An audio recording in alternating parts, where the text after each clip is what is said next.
And a very good evening to you, and welcome to today's edition of Politics 101. And it's a Tuesday evening. Tonight we're going to have Dr. Vincent Adams with us. We have been missing him for the past couple of weeks. I know we're accustomed to having him on Friday night, but we have some scheduling conflicts this week, and so we're having Dr. Adams here tonight. So please share the link and let everyone know that Politics 101 is on. Politics 101 is on. Please share the link. Good evening to all of you, whether you're joining us from in Guyana or outside of Guyana. Welcome to Politics 101. Last night, we had extensive discussion, 2 hours, on the teachers' victory in the courts. And of course, we had on the lawyer, Roysdale Ford, last night, Coretta McDonald, the General Secretary of the Teachers Union, and Lincoln Lewis, the General Secretary of the TUC. And quite a discussion. I'd like to thank them and to thank you all for staying with us right through the 2 hours last night. Very important case, very important development. So welcome. Welcome if you're joining us from Europe, good night. If you're joining us from the West Coast of the United States, good afternoon. And for the rest of you, it's in order to say good evening, and welcome to Politics 101. As we said, please share the link and let everyone know that we are here. We are here. Dr. Vincent Adams is going to be with us shortly as you gather.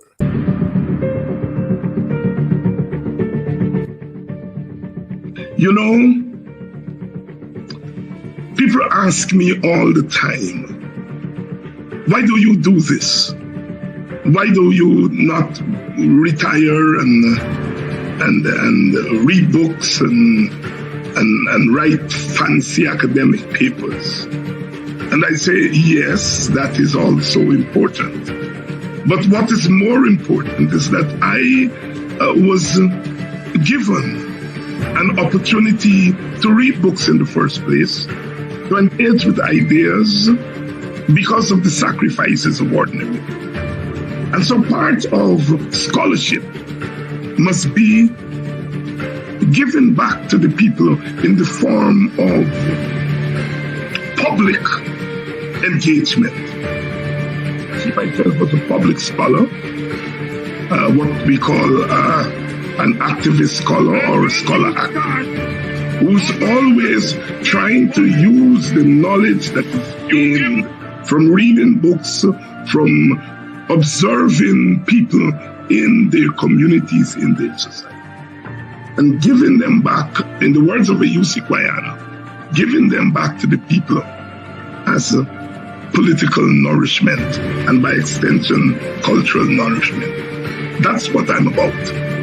It's about being that public scholar whose work is not just confined to the classroom, but that classroom is extended to the public space. I'm David Adams.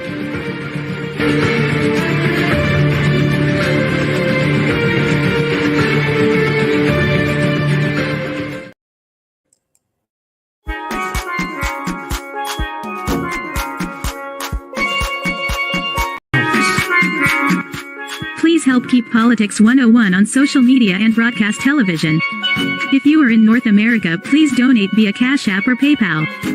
If you are in Guyana and the Caribbean and don't have access to Cash App and PayPal, email your pledge to dhines6106@aol.com and we will direct you how to get your donation to us. Thank you in advance for your donation.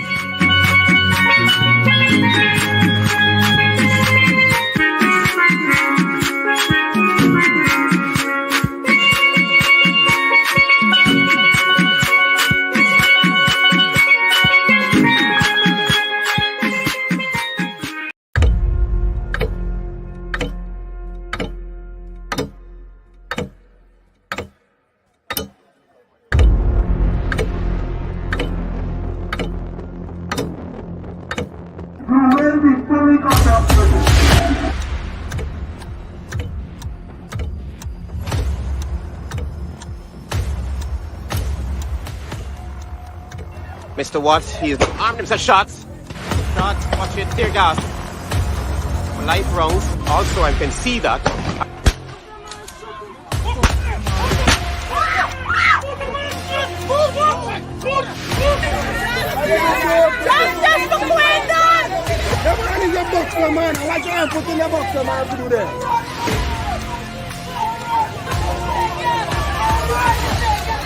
But since my cousin there, no, you come on the East Coast. You listen to me. Right? No, you come on the East Coast. You listen to me now. You gotta listen to me too, man. I am listening to Right?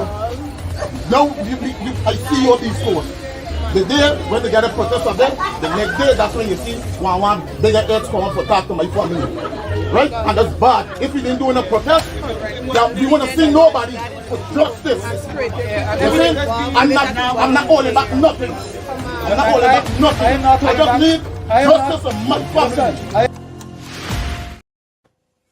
Yes, I'm taking you a little bit back in time there to remind you of our Guyana, remind you of our Guyana, two Guyanas that we live in, and we can't help but emphasizing that. We're not lying on the government, we're laying it bare. And of course, the ears and the eyes of the world are now on Guyana on most issues. On most issues, we still have some way to go, but I think we have managed to get the world to realize that Guyana is not just plenty oil and potential wealth. Guyana is also plenty horrors, plenty human rights violations, plenty corruption, plenty bad governance. So it's plenty oil, plenty human rights violations, plenty bad governance, plenty disrespect for the rule of law. And we want the world to know that. Not because we want the world to punish us Guyanese, but we want the world not to stand in our way as we seek to make things right in our country. I'm not a person who believes in external intervention. I do not believe in regime change. What I ask foreign forces to do is do not stand in the way of our people's quest for equality, justice, and freedom. Not asking them to fight for us, but we recognize that foreign forces are a part of our everyday politics. It has been so from the time they invented that project, that slavery project, right through indentureship. The foreign forces have always been in our country and have always had a say. It makes those of us who are nationalists, it makes us uncomfortable. But the fact of the matter is that that is the truth. And while we ought not to be asking the foreign forces to change the government for us, we nevertheless are in order to draw their attention to what is wrong with our country,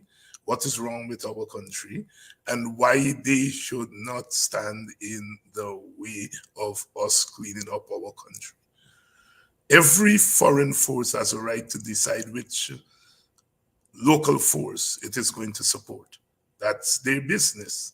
That is the way of the world. However, they also have a right not to stand in our way to self-determination. And that is why we've been taking our case to the world. This past week, it was in Geneva, and every time we've gone on the world stage, the government has been found wanting.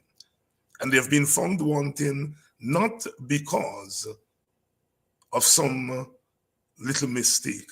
It is because of their very attitude to governance. They don't care.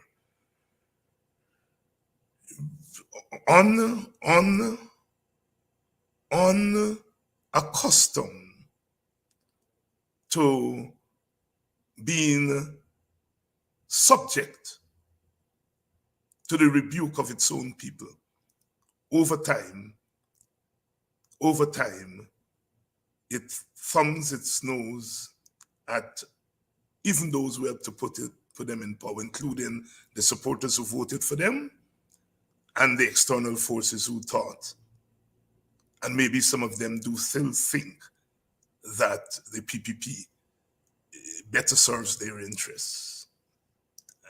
All I say is that we are going to continue to make our case to those external forces, that all is not well, and ultimately we will have to clean our country up. And all we're asking is do not stand in the way of that. All we're asking is do not engage in any more regime change. All we're asking is help to fix the problems that your actions in the recent past may have emboldened the government to do.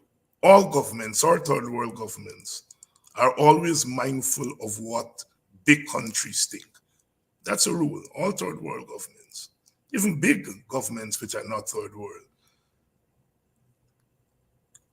But our government is closer to the Israeli government.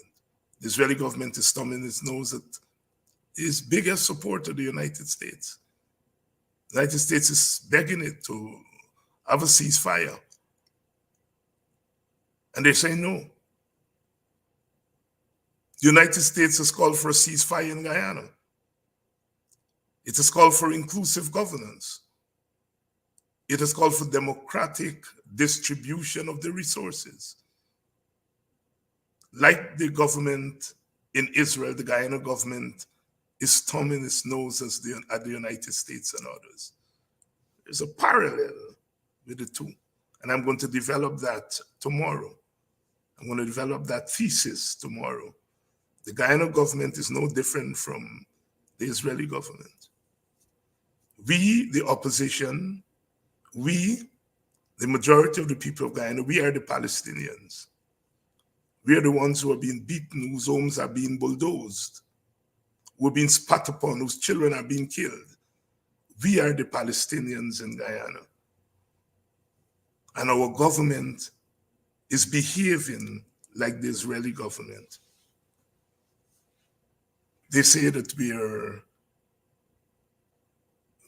running propaganda against them. It's not propaganda. It's laying out the truth. Let me bring in my guest. Don't keep him waiting much longer. Dr. Adams, good evening. Hey, good evening. Good evening, Dr. Hines. How are you doing? I'm glad to be back. I missed you and your wonderful audience, so I'm glad to be back finally. And it's always a pleasure to have you back and to have you share your perspective on what's happening in our country, Guyana. I just was making the comparison with the way in which our government is behaving, and the way the Israeli government itself has been behaving, in the way in which there is no respect for the rule of law, there is no respect for public opinions inside of the country, there's no respect for the political opposition, and there's no respect even for the superpower that is supporting them. Although the situations are obviously different, Dr. Adams, do you think the comparison is worth making? Oh, without question. As a matter of fact, I have made that comparison myself. Probably not giving it the kind of in-depth thought or thinking that you may have given it, but just on the surface alone, I mean, you don't have to look too far to get too deep. In the case of Israel, we know for a fact that the president and the vice president of the United States and others in the administration, the secretary has been traveling to the Middle East very often to try to convince the Secretary of State, to try to convince Netanyahu to call to have a ceasefire. And the guy, well, because of his political insecurity And this is the only reason why he's surviving, to be honest, in my opinion, is because of this war, to keep him into power. Because he knows as soon as this, I don't even call it, I'm sorry, I wouldn't even call it a war. How could you have a big, powerful nuclear nation as Israel fighting against Hamas? A little, just I normally call them an organization, more or less, and you're going to call it a war. It's not a war. This here is totally one-sided, and the genocide of I think it's up to like 30,000 human beings. I think 12 or 15,000 of those are kids. So when I hear people talk about a war between Hamas, they don't even say the Palestinian. This is not a war between Hamas and Israel.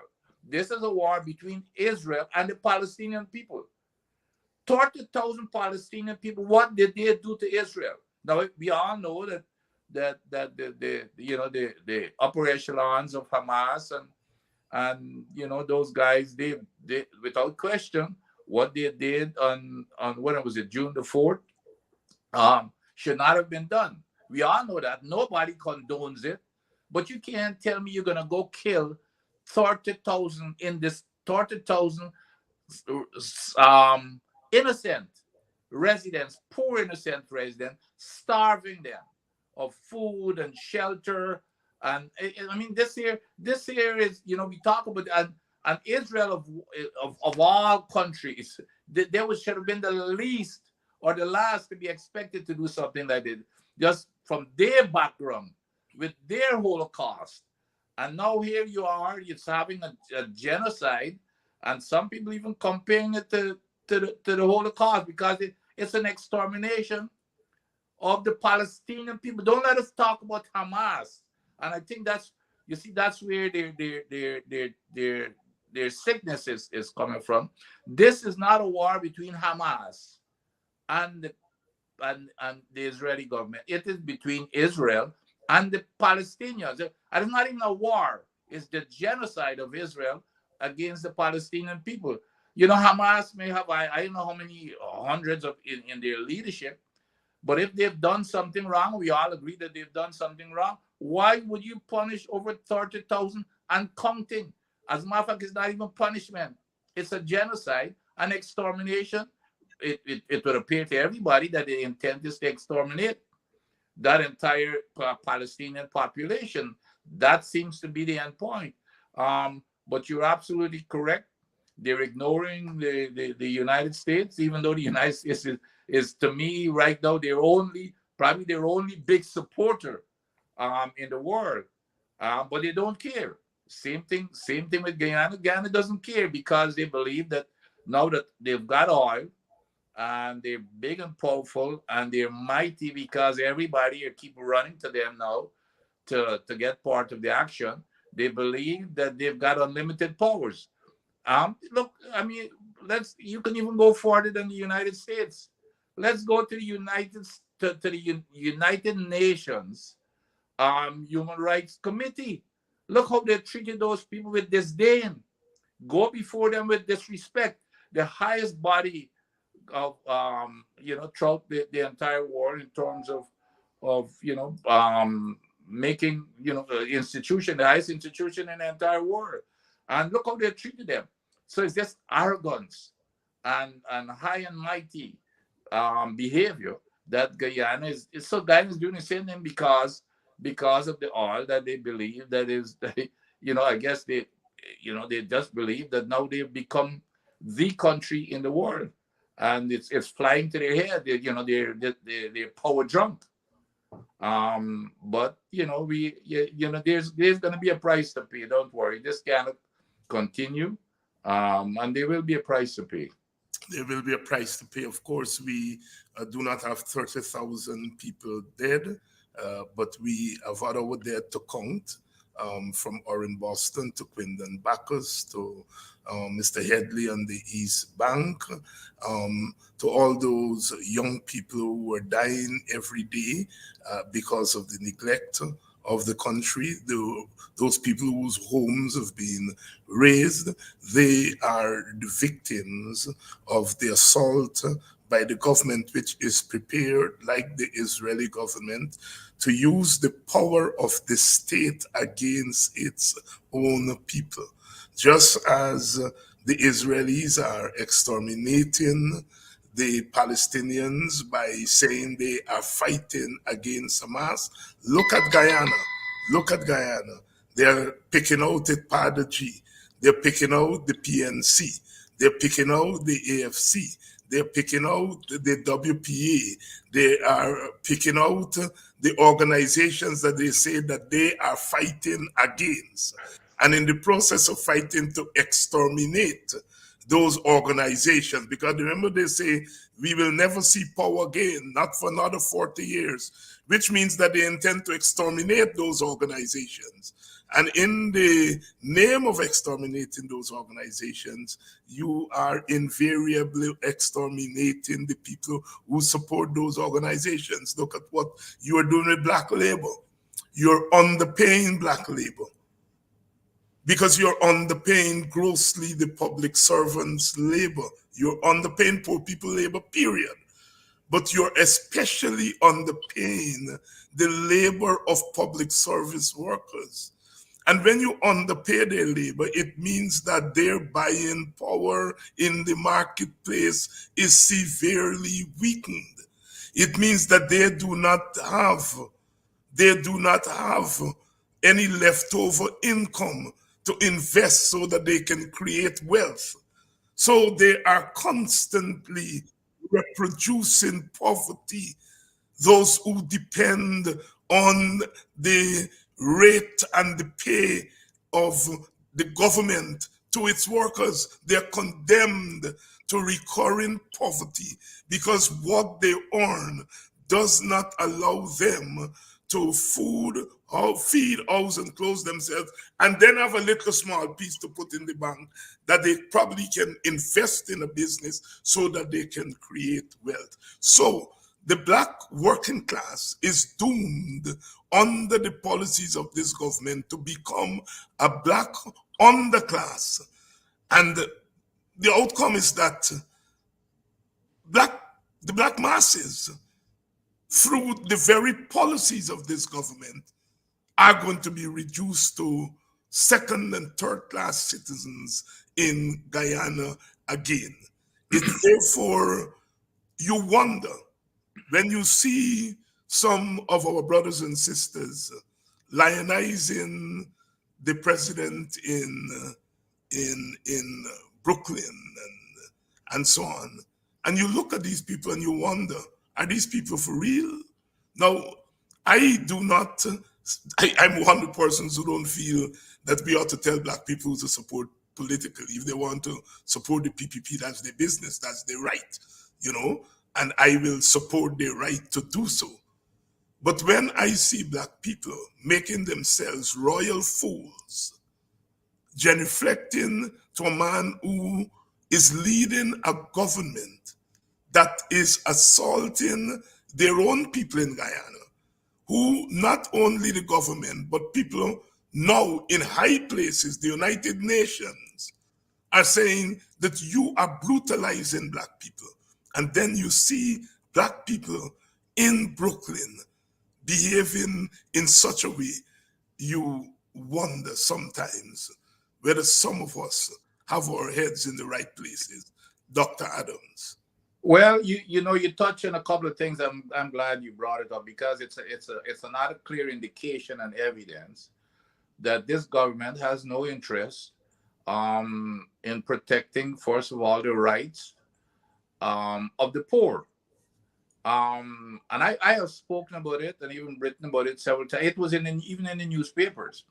I don't know if the Guyanese people know, or most of them don't know, that the Guyanese folks, which are the poor people who are doing the lower level jobs on these drill ships, these oil ships, they're working for wages several times less than their counterparts coming from other countries, coming from even Trinidad or other countries in the Caribbean. They were, and this here, I'm not making this stuff or exaggerating, Dr. Hines, because it was headlines in our local newspapers. These folks had to wait until those everybody else were finished eating before they can even eat. So they were eating the leftovers from when everybody else eat. When they leave to go offshore, they didn't have insurance. They didn't have so, and even GAU, Dr. Hines, GAU, because I think GAU is their union or was wanting to be their union. Even GAU was complaining about it. So this is not stuff that I am making up or the newspaper isn't making up. GAU protested it, and GAU was the last that I heard about it. And then it suddenly went silent. The last that I heard about it was GAU was going to be meeting with the Minister of Labor. So there is no question that this government has absolutely no interest in the poor as long as they can fill the pockets of the rich. I listened to the and just to verify that, I listened to the Attorney General Nandalal in an interview, and all that he talked about was if a company is coming in here to invest, they have to have certain things that any prudent government would have. And then he said they have to be sure and confident that the government will protect them and their investment. He didn't say anything about protecting his own people, who he works for. All he talked about was protecting the companies, which is exactly what we're seeing in this arrangement here with Texan. So, I totally agree with you, Dr. Hines. That's what we see, and that's what we get.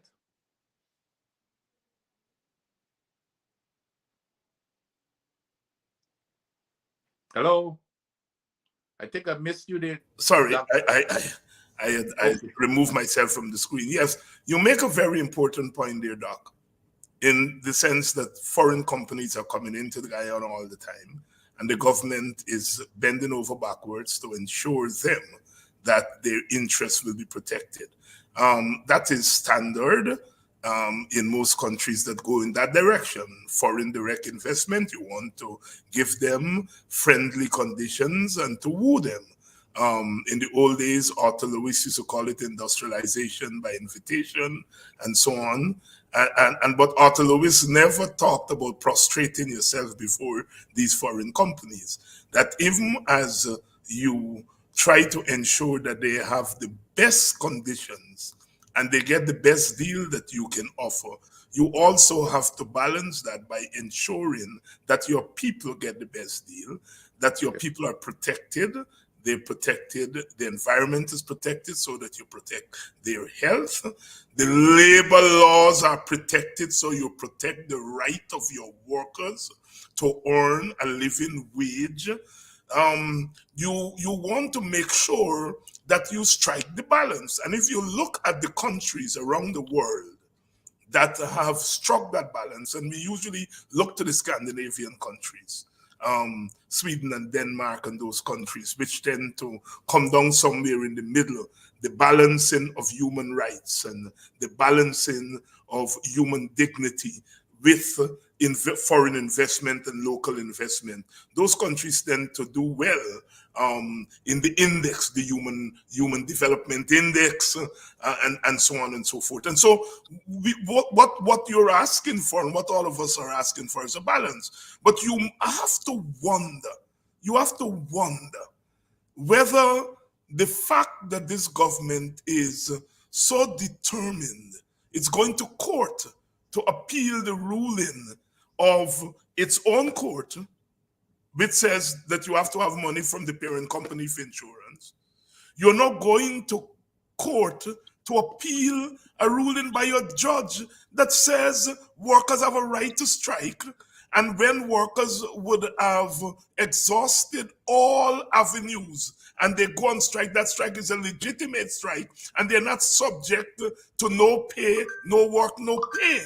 And you are saying that the judge is inviting chaos, the judge is inviting instability, the judge is inviting all kinds of lawlessness to this country, and you're prepared to go and appeal that. You're prepared to go and fight your own teachers. You're going to fight your own court, which come down on the side of teachers. And you are wondering whether this intensity to keep the labor of African Guyanese, for the most part, cheap, whether that in effect is not a wing to the foreign investors, that if you come to Guyana, labor is going to be cheap. All you have to do, we are going to provide cheap labor for you. You have black people working in the public service. You're not paying them a living wage. Some of them are going to drop out of the public service, and they're going to go and start doing their own thing. They're going to become part of the non-working poor. They're going to become hustlers, and then foreign companies come in, and you say, oh, look, there is a big army of workers. They're ready. They're untrained. They are cheap labor because you keep the labor cheap. And so your foreign companies come in, you're saying to them, we are preparing the field for you. Dr. Vincent Adams. Oh, yeah, and I don't think there's much. I think you were very, very clear. That's exactly what's happening, and which ties into what I said about our workers, with the at the lower level work, the labor type work on the ships. That's exactly how they're treating. They have no interest in them. So it's and of course we know which part of the population, which race predominantly belongs to that category. Now, and I guess I missed the part. I didn't go into the part with the president visiting in Brooklyn. I saw, and I don't know if you saw a Facebook post from a video post from our sister Simone Brooms. But that was pretty telling. Here, well, of course, the president, I'm like you, I people could support who they want, etc. And I think, that's the freedom. But here it is, here in this business. So one guy got into the restaurant apparently, and he saw the president clapping roti with his bare hands, without tape. The way that those places you have a license for cleanliness and sanitary conditions. So the president walks in, and he was clapping the roti with his hands and then putting the roti to be sold. So a customer walks in and saw this type of stuff and started asking questions. Am I in the wrong place or something? Because, he was a regular customer. Well, the guy said, I don't care what you say. And it's that black-faced woman who was on Facebook. That's what he was referring to Simone Brooms as, who's causing this problem. And by the way, I don't care whether she or anybody says anything, because since the president have been here, I've already gotten 3 or 4 new big orders. So you see, it's here again. Is this mentality is all about the money? Every day you turn around, it has to do with the money, not about the people who need the money, that you're supposed to be providing the money and the comfort for those people. Those are the people who suffer, because that was his mentality. And so it falls in line with exactly what we're talking about here. The have-nots will continue not having anything, and that's the I wouldn't call it a policy, because they never put it in a policy, but in reality, that's what we're seeing. And the thing goes both ways, Dr. Adams, and I want you to comment on it. On the one hand, there is a cadre of African Guyanese, and I suppose a cadre of Indian Guyanese and others, whose sole objective is money, hustle, get rich quick, and so forth. And they adopt a purely individualistic approach to life. Whereas you and I have grown up in the African community, you have experience of the Indo-Guyanese community, and you know there's always been a balance between the individualist instinct and the communalistic instinct, the community instinct. It takes a village to raise a child. There are those instincts there. There is the individual instinct. There is the community instinct. We are, all of us grew up in villages, and Christianborg, for all intents and purposes, was and still is a village. You know, that there was always the individual shopkeeper, but there was always that shopkeeper would belong to a co-op, would belong to the lodge. When it's time to do reaping of crops, if they're planting, you know, the entire family and the neighbors would go. So there was always the individual instinct in which people engage in individual entrepreneurship, the shopkeeper, etc., etc.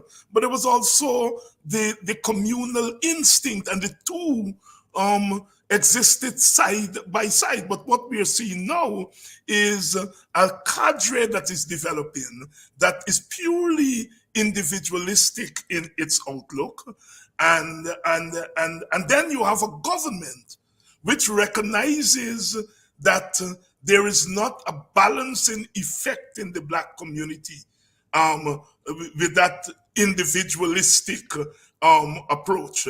They are not helping, as the government should do, to develop and sharpen the community instinct, the communal instinct. Instead, what they're doing is they're encouraging that individualistic instinct in the African Guyanese community, while in the Indo-Guyanese community, they are discouraging it. You see what that man said, that if you don't buy a dog from the party, you ain't getting no cash grant. In a sense, here is the representative of the ruling party whipping the people in line in the Indian Guyanese community. But in the Black community, the government is whipping Black people out of line and turning us against each other. And so I say, yes, there is that individualistic instinct, that purely individualistic instinct that has raised its head in the Black community, but also the deliberate attitude of the government in weakening the communal instinct, the communal moorings, and encouraging that kind of hustling, which I'm calling a kind of hustling individualism, which I think ultimately is a crime against the African Guyanese community, especially since you are not doing the same thing in the Indo-Guyanese community. Dr. Adams. And you know, the one thing that I'm very thankful for, and I'm sure you came from a similar background like myself, it's the kind of community that we grew up in. We were poor, but we didn't even know that we were poor. You know, because of that communal type of instincts that we had, we grew up not knowing, you know, there wasn't anybody with big houses, you know, the extravagant houses, motor cars and all these type of stuff. The people that we knew, they, like you said, it took a village. These were real villages that raised us. Your parentage did not stop at your door when you left your house. Everybody in the village looked out for you. You had certain basic principles. You had to go to church, and so you learned everything that was good. You know, so instincts were good things. So we never craved or had any greed for money. Heck, you know, I remember you going to school. You know, even if your parents got to wash your shirt every day, or your pants get a little tear, the patch it, you remember them patch they used to put on. So we were happy. We didn't know that we were rich, that we were rich in terms of love and you know, and the values of life. But we did not know that we were poor. So that's the big difference. So we never look forward to this big greediness that is being inculcated now into our culture, and especially in the Black community, so to speak, and you know, they're being enticed. And that's, but then you go up into the leadership, which is the disappointing part, because remember, the majority of the population, especially in the Black community that are poverty stricken, they're looking and see the few who are doing things to get rich, and then they aspire to be like them, but the only way you can be like them is to do like them. So a lot of our of folks in that poor community, for the most part, they would just, like we say, hang him out with a soup drop and get rid of all your principles, even if it got to do whatever it takes to get a life. And when the others see that, then they aspire to do it also. But I guess it's a I guess it's a generational type thing too, in terms of when we grew up compared to what is happening now in terms of a more materialistic society. So you would do anything to get those material things, because in our time, people look up to you when you had a good education, for example. When you're a bright boy in school, everybody respects that. When you're a teacher, if you could become just a teacher that we regard, the entire community respect. If you could become a policeman, you're respected. But nowadays, you're respected based upon the sneakers you wear, your whatever else you adorn yourself with, your gold and diamonds and stuff. So it's a total change in values that are driving that. But you do not have the leadership in government to try to change that direction. Like you said, in some, this is not in, I'm sure it's happening in other countries, but in all the prosperous countries, their values are more well defined in terms of where it should be, in terms of the moralities of the nation, and that's the way they raise folks. But when you have a government like this who doesn't care, and again, I want to get back to how important teachers are, Dr. Hines. Teachers are the ones who spend almost more time than their parents, and they're the ones who have the opportunity to teach those kids the values. And now when you show that there's no respect, and that is why in our time, how teachers used to be respected.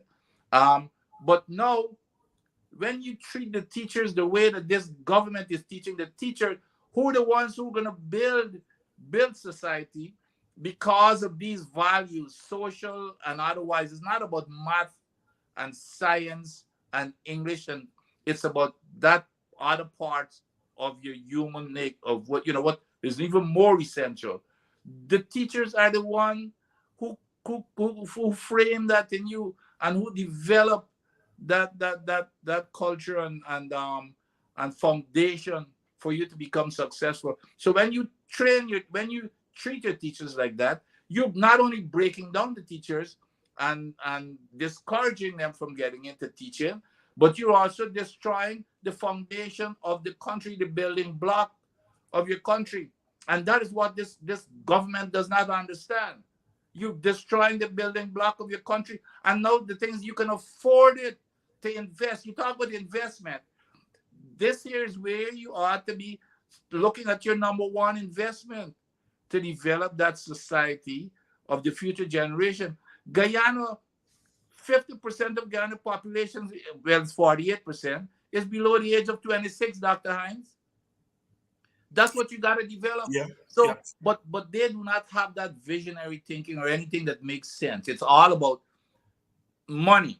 As long as they can get their friends and family and favorites rich, and they can be within that community and clique, they don't care a damn. And we see, we're not making this stuff up. We're getting the evidence. We went through a whole bunch of them here a little while ago. They don't care, and the teachers are the most striking. No pun intended, but so that's the way that I see it, Dr. Hines. That's the way you see it. And of course, there are lots of calls in the Brooklyn area for a boycott of those businesses that, in a sense, coddled the president when he was there. I would leave that for the people of Brooklyn to decide.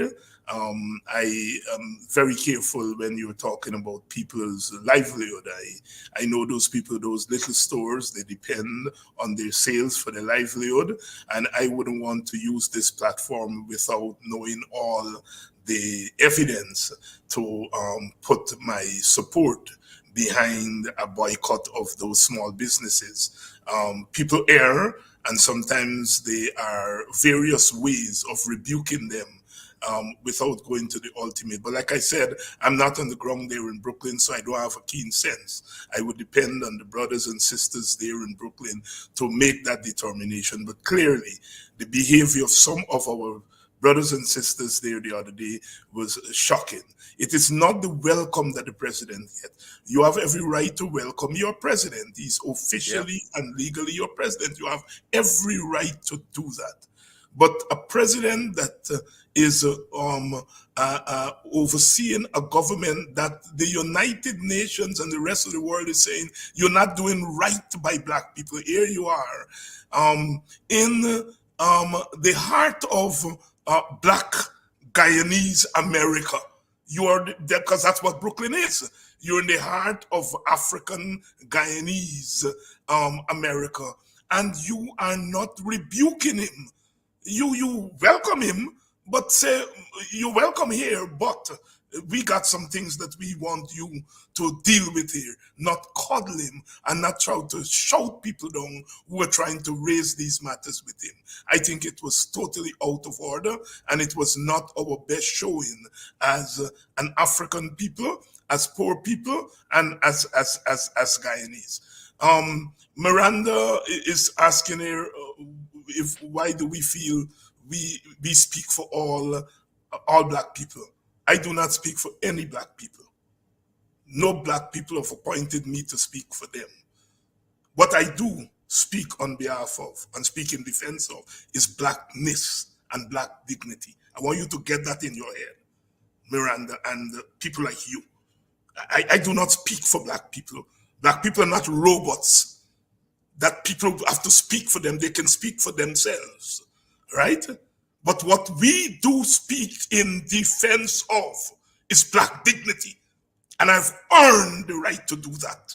I've earned the right to do that, to speak on behalf of black dignity and speak in pursuant of black consciousness. That's what we are about. And I have a right as the son of black people to speak for black dignity, because had it not been for black dignity, had it not been for black power, had it not been for everything that is good about black people, I would not have had this voice that I have here tonight and Dr. Adams have here tonight. So don't tell us about who black people we talk to. Even if I were speaking for black people, you wouldn't be one of them that I would speak for. You would be left by the wayside. And those who behave nasty in Brooklyn wouldn't be the ones that I would speak for. Even if I'd assume that I could speak for black people, there are some black people who I would never speak for. So I just want you to get that right. You're not speaking here to fools. You're speaking here to people who have walked the walk, who have done the right things, and who, as we say in our community, we got little brightness. So don't come with those simplistic, stupid arguments about who speak for black people and who don't speak for black people. As I said, even if I arrogated unto myself to speak for black people, your type would not be the type of black people who I would speak for. Get that, put that in your pipe, and you know what to do with it. Doctor, Let me, it's obvious that, and I don't know the person's name, Miranda, I think, or whatever her name is. Yes. It's obvious that it's obvious that well, it's obvious that she. Well, okay. Well, that tells it all. First of all, you're absolutely correct. We're not speaking for black people. What we're speaking for, Dr. Hines, which is, and I can see why she's so defensive. We're speaking for fairness. That's right. Equal treatment of people. This is not about black people, because if had Indians been on the same thing that happened to the Indians, if they were the shoe was on the other foot, I would have been. But by the way, my mother is Indian again. Let me keep reminding folks. Yeah. Okay. and all my Indian cousins, we love each other just as how my black side of me, we love each other. All we were asking for, let her dispute the evidence that we've brought forward to show the disparity in treatment. It so happens that the black side of the population, they're the ones who are suffering or bearing the brunt of the inequity or the inequality of treatment. That's all we're talking about. We're not talking about black people or speaking for black people. And you're right. Black folks can speak for themselves. What we're talking about is equality and inclusion in the wealth, inclusiveness in the wealth of the people. And it's not only us. She's saying that the United Nations Human Rights Committee is somehow also speaking for black folks when they say, when they themselves have identified the non-inclusiveness and inequality of how people are being treated. Look, I mean, Nigel Hughes has done a study, and I don't see a whole lot of people disputing it, that shows, for example, 90% of all of the contracts, the big, goes to, guess what? One segment of the population, one race. Dispute the facts or the issues rather than making this thing again into race. This is not about race.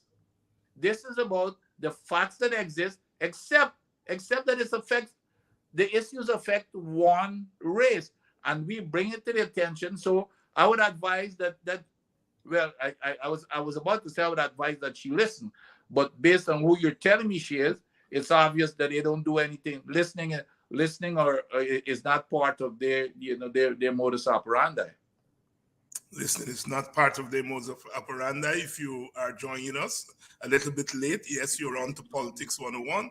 I'm here with Dr. Vincent Adams, and we are talking through the issues of our day, the issues of our time, and we're setting the record straight in some regards. I do not mind people from the PPP coming on to this program. There's so many of them from high places, and I'm glad that they're on so that they can learn, because among other things, we're teachers. We can't help but being teachers.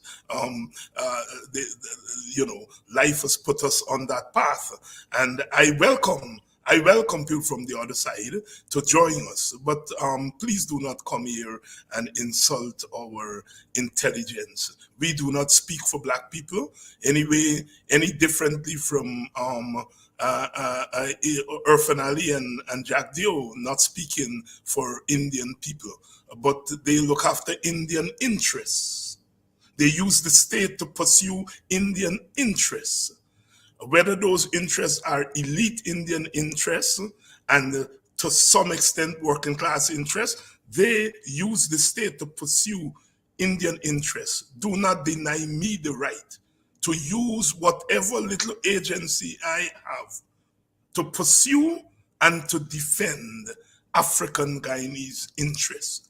If in the process of doing so, we can liberate 1 or 2 African Guyanese per day to recognize this moment that we are in, that it calls for sanity, it calls for sober thought, and it calls for consciousness. I am not about socializing black people to be bad people. Sorry. I'm about helping to socialize black people to be citizens of this country and to recognize that they have a stake in this country beyond a couple $1,000 somebody fling in front of their faces. Whatever else happened to our people on that plantation, when they walk through those gates, they walk through there with their dignity. I keep saying that over and over again. It is that dignity that made them within months pool their resources to go and buy large swaths of land, and then to turn those lands into communities, what we call villages. and they construct those villages in their own image.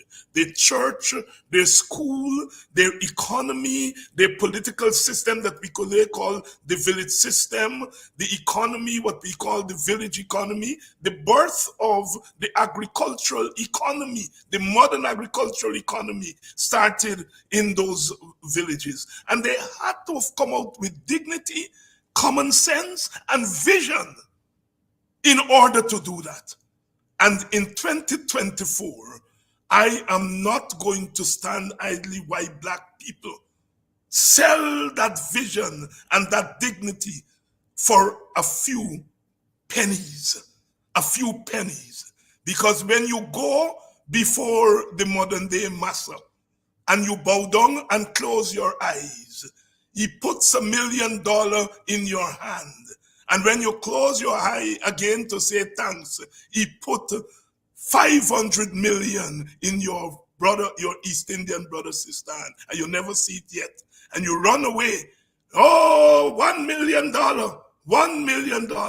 And you don't know what is happening. That is why you have people like Dr. Adams. That is why you have people like all of us who have put our lives on the line, because they would rather see us dead than to do what we are doing, and to stand in between our people and injustice.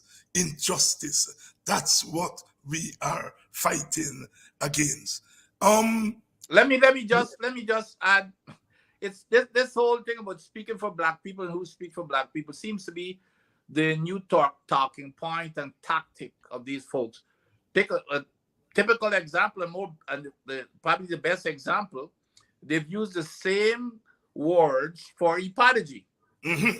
Epology can't speak for, you guys, you can't speak for all Black people. So if they're going to say that about epology, which was essentially set up, within that framework, I mean, so that's, if they can say that about epology, what would they say about the two of us, Dr. Hinds? So this here is the talking point. That's the talking point. That's the talking point. And of course, we are going to fight back against it, as we are wont to do. When the people from the village where I was born decided that enough was enough, they put their bodies on the line, not just the figurative line, but the actual train line. And they dared them to crush their bodies. Better sense prevailed. They stopped.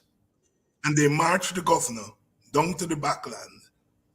In all courtesy, I understand he was accompanied by the drums and the boomba band. And they showed him what was happening in the backland. They showed him the conditions in the village. That's the tradition from which all of us come. Every village stopped the train at some point.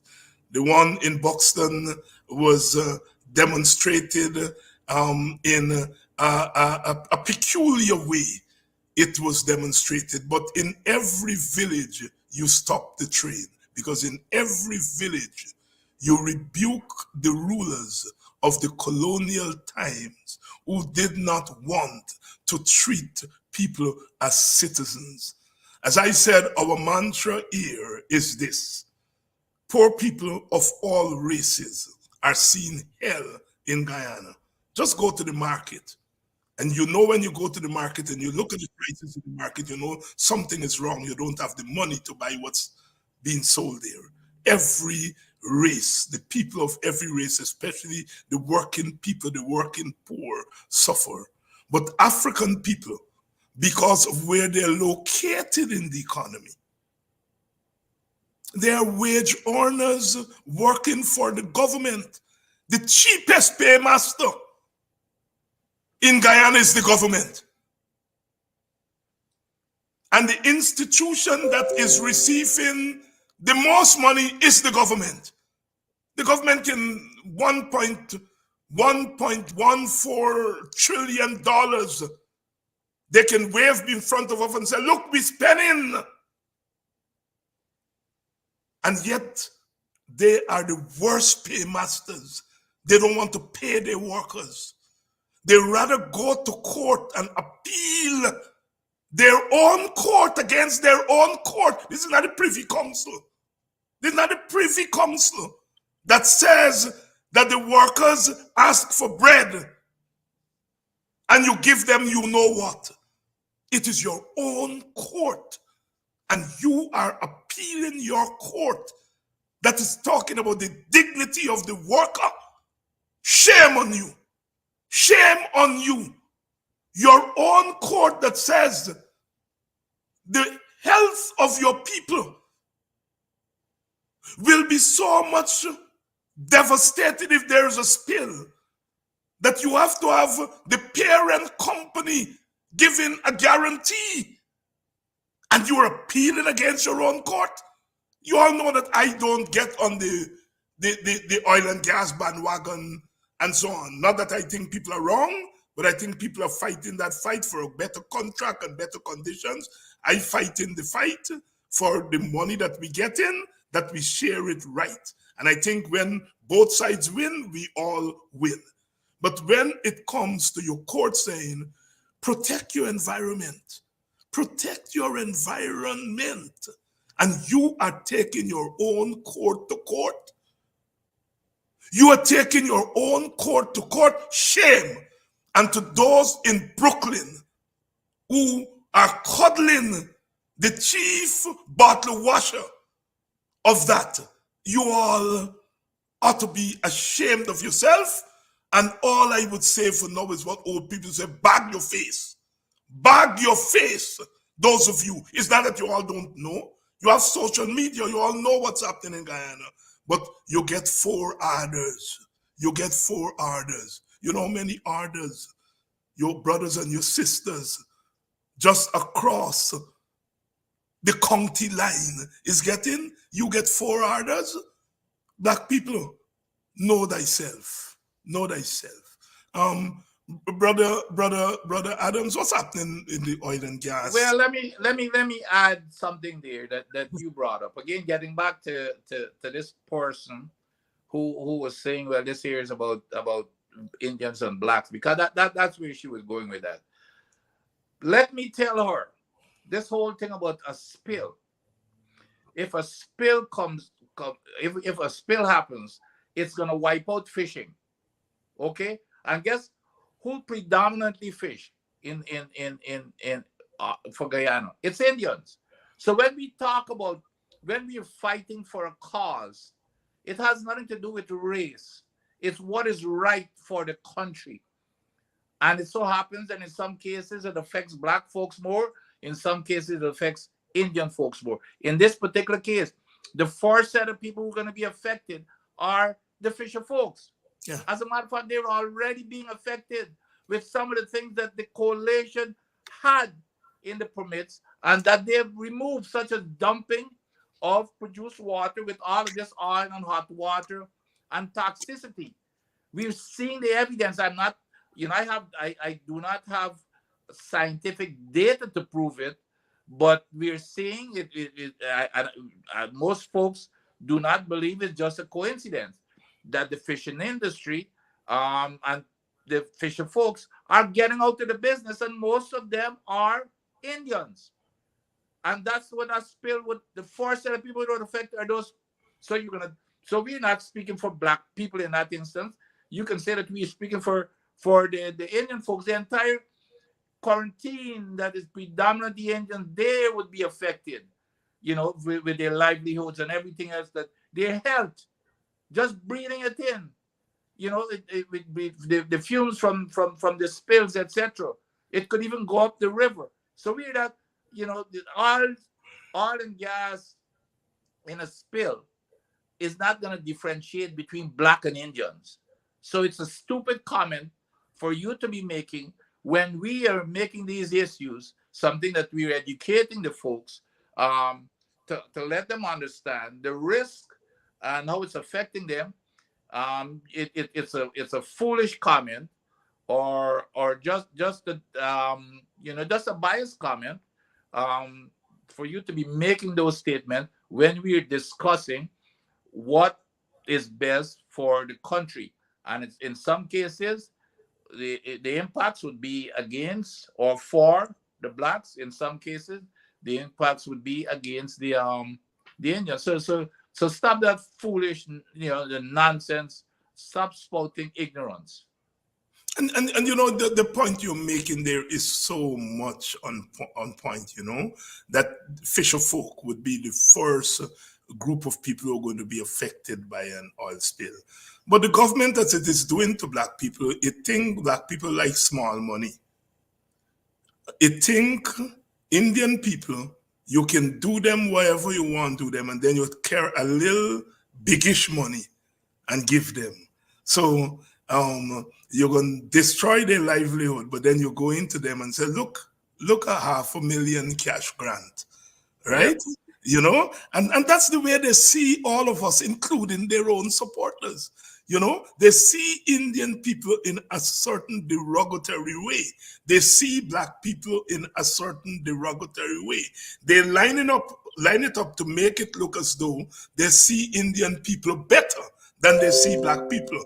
The outcome is the same as we say poor people of all races are suffering under this regime.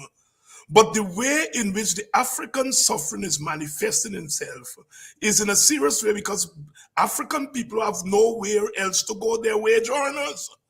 They're wage earners for the most part, and they're earning their wage from a government that is prepared to fight them at all costs. And so in that sense, their condition is peculiar. But as Vincent just said, the fisher folk will be first affected by an oil spill. But in the government head, they feel that when fisher folk get affected, you can go to them and say, we give them black people 40,000 last week. Here what we're going to do. We're going to give you $1 million. And that's how they are prepared to govern. A wicked, clientelistic form of governance that is going to consume all of us. Eventually will consume all of us. Dr. Adams, what's happening in the oil and gas front? Well, we had some really good news here. When was it? Yesterday or today? The petroleum department at the University of Guyana has obtained its first accreditation. But you would never believe that the coalition was the one that created that department. As a matter of fact, it was under Dr. Griffith. Before I even went back to Guyana, after he brought me on board to revamp to help or to lead the revamping of the Faculty of Engineering and Technology before forced oil. And one of the things we did, even though with the very limited resources, we set up that petroleum engineering department and piggybacked on the programs at the UWI and the University of Trinidad and Tobago. We had several meetings with them. We established the program, even the course content. And of course, when we in 2020, when we were trying to get funding, there wasn't, the budget in 2020, there wasn't any budget because we were only because of the election and all kinds of stuff. So now they apparently, and congratulations to Vice Chancellor Pomona Mohammed. I'm glad that at least this is the first program that I see that they continued, and maybe it's because of Pomona, because they got rid of everything that the PNC had in place. As a matter of fact, there wasn't any word on this program. I've even talked about it publicly, just disappeared. I thought they just abandoned it. So I want to give some kudos to Pomona Mohammed and the folks for, at carrying out this program, which was developed under the coalition. Not that I want to take credit for the coalition. And Dr. Griffith, by the way.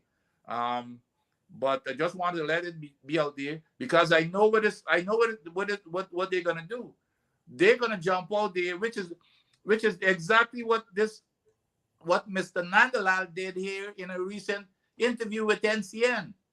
He just went after the opposition, and everything that is currently there, he is saying that they put it in when they have removed a bunch of guardrails that we had in the environmental permits, for example, and the guy was either he's totally ignorant or he didn't read the contract, he didn't read the permits to say the things that he's saying.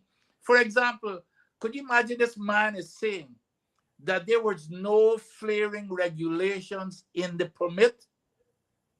It says there, I think it was the second clause, flaring is strictly prohibited. We shut down Exxon when the equipment wasn't working.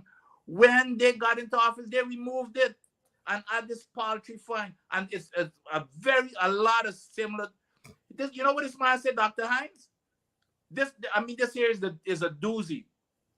Dr. Hines, this whole parent company guarantee, which is what, not that I want to take credit for it, but I was the one who threatened them and say, you will not produce a barrel of oil until I get that parent company guarantee in the Liza 2 permit, because the Liza 1 permit was already signed and sealed and delivered before I arrived.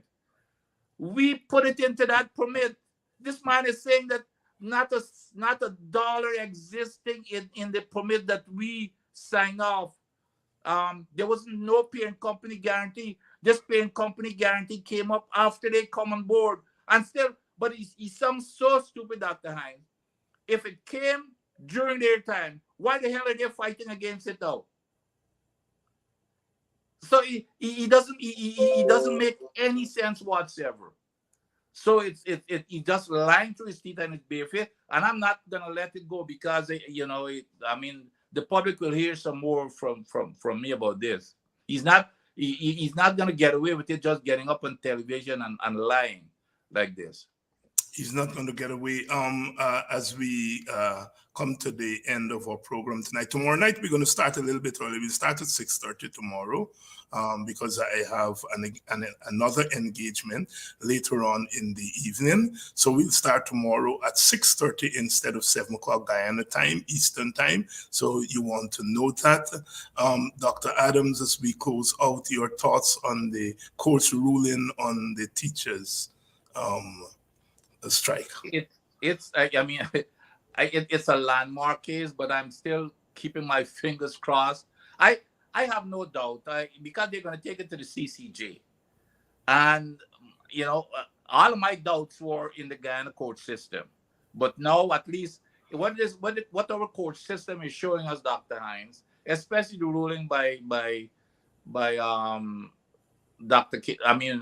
Judge Kissoon, in the parent company guarantee and in the teachers, and then it went to the high court. So I know these guys, because it's not their money being spent to take it forward to the CCJ, they're going to take it because it's the taxpayers' dollars. So it doesn't matter to them. So they're going to take it there for whatever purpose, and they're looking in the eyes of every single taxpayer, every single member of this community. They ought to be making this a real a metric as to how to view this government and hold them accountable for the next election. How could you have a government who's going against its own people, Black, Indian, Amerindian, Portuguese, white? They're going against their own people's interest. There's no question about that. And so I'm glad in the case of the teachers' strike, it's another victory, and I know that we've got one more lap to go, and I expect that this lap would be much easier because here we've got in the CCJ, they are neutral parties, and so I'm expecting this year is a landmark victory, and but you got to watch them, Dr. Hines. You know what they're doing? You know what they're doing because they lost this case on the parent company guarantee? What they're doing now, they want to legislate it away, the ruling by Judge Kissoon. They suddenly now the same Nandalal, and then they're coming up and Bar Jagdeo, he talked about it. So their new line is this oil spill legislation. So if an oil spill legislation comes through Parliament and they're going to win that by that one majority vote, that becomes the law, which takes prominent over Judge Kissoon's ruling. Yeah. So that's their new chicanery. That's so you gotta watch them. I never expected that, but this is their new move, and so that's what they're doing. That's what they're doing. playing with people's lives and our interests and our health and our economy, but they're coming up with these devious ways of going against their own people. So I'm hoping that they can come up with anything as creative as that for the teachers. There's nothing as creative as that to the teachers, and you're quite right. We have to keep on them all the time. We have to keep on them all the time. Dr. Adams is always. You see, that's why that whoever with the call, whoever said again, I don't care who she is, because it's obvious that she doesn't sound if she's an objective person. But that's why they don't like us, Dr. Hein, because they don't like to hear the facts that upsets their agenda. They don't like to hear the facts, certainly. Dr. Adams, it's always a pleasure. Always Same here, man. Same here. Always a pleasure. And I see you next week. Definitely. Dr. Vincent Adams here on a Tuesday evening. We're accustomed to him on Fridays, but we had to do some reshuffling this Friday, this week. And so we did on Tuesday this week. We continue to do what we are doing because we are called upon to do it. Somebody has to do it. And the CLR James says, there is always something to be done. It was Lenin who asked, what is to be done? There is always something to be done. And if we do not do it, somebody else would have to do it. With God's blessing and God's guidance and the guidance of our ancestors, we'll continue to do what we are doing, continue to speak truth to power, continue to speak truth to untruth, continue to speak power to the powerless, continue to create the conditions to lift our people from the pit that the PPP is pushing them into. We shall overcome as we must. We are coming up on Labor Day, the 1st of May, Workers' Day, as we said a generation ago, May Day, a Workers' Day, Namasa Day. And we must make that a reality. I'm going to see you all tomorrow. Tomorrow, join me at 6:30. We're coming on half an hour early tomorrow at 6:30. Guyana time, New York time. So please mark that on your calendar. And please do remember that we want to keep our program on air. We want to keep our program on air, and we ask that you continue to support our program. Continue to support us. Please help keep Politics 101 on social media and broadcast television. If you are in North America, please donate via Cash App or PayPal. If you are in Guyana and the Caribbean and don't have access to Cash App and PayPal, email your pledge to dhines6106@aol.com and we will direct you how to get your donation to us. Thank you in advance for your donation.